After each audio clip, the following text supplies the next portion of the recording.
No coração do Mar do Caribe, entre as águas profundas e misteriosas que banham a ilha de Cuba, existe um enigma que desafia a lógica, a ciência e até mesmo a própria história da humanidade. Imagine, a quase 800 metros abaixo da superfície, repousando no silêncio das águas, o que parecem ser as ruínas de uma cidade esquecida pelo tempo. Estruturas geométricas gigantescas, círculos, muros, até mesmo pirâmides. Como se uma civilização inteira tivesse sido engolida pelo oceano. Se você gosta de mergulhar em mistérios e enigmas como esse, já se inscreve aqui no Enigmas do Brasil, porque toda semana trazemos histórias que desafiam a ciência, a lógica e a nossa própria compreensão da história. Essa história começa em 2001, quando a engenheira marinha Paulina Zelitsky e seu marido, Paul Weinzweig, exploravam o fundo do mar com um sofisticado sistema de sonar. O que eles encontraram deixou até os cientistas mais céticos sem resposta. O equipamento registrou formas que não poderiam ser explicadas apenas pela natureza.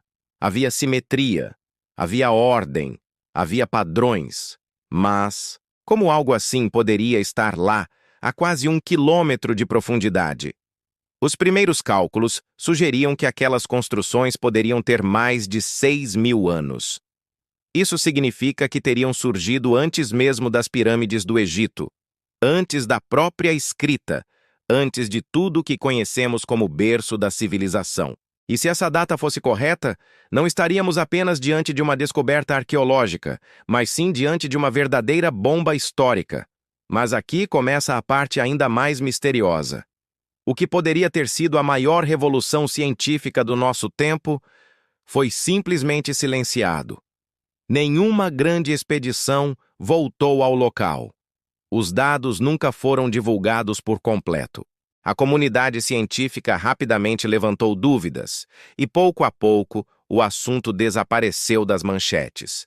Segundo os geólogos, é impossível que uma cidade tenha afundado tão fundo em apenas 6.000 anos. Para que algo estivesse a 800 metros de profundidade, seriam necessários pelo menos 50.000 anos de mudanças tectônicas. Mas isso nos levaria a um período em que, oficialmente, a humanidade ainda vivia de forma primitiva, caçando e coletando. Então, como explicar? É aqui que surgem as teorias mais ousadas. Muitos acreditam que as ruínas de Cuba poderiam ser a própria Atlântida, a cidade mítica descrita por Platão como um império avançado que teria desaparecido de forma repentina, engolido pelo mar. Para os defensores dessa ideia, a ausência de novas investigações não é descaso, mas sim um ato deliberado de ocultação. A verdade, segundo eles, seria simplesmente incômoda demais. E não é só em Cuba que o mistério aparece. No Japão, submerso próximo à ilha de Yonaguni, existe um monumento colossal com formas geométricas que até hoje divide especialistas. E na Turquia, o sítio de Göbekli Tepe revelou que sociedades avançadas existiam há mais de 11.000 anos, muito antes do que os livros de história ousavam admitir. Esses exemplos parecem apontar para uma mesma direção, a de que não conhecemos a verdadeira história das civilizações humanas. Agora pense comigo. Se estruturas tão antigas e inexplicáveis existem em diferentes partes do mundo, por que não em Cuba também? Seriam formações naturais moldadas pelo acaso? Ou fragmentos esquecidos de culturas que desafiam a linha do tempo oficial? A verdade é que, até hoje, o fundo do mar cubano guarda seus segredos.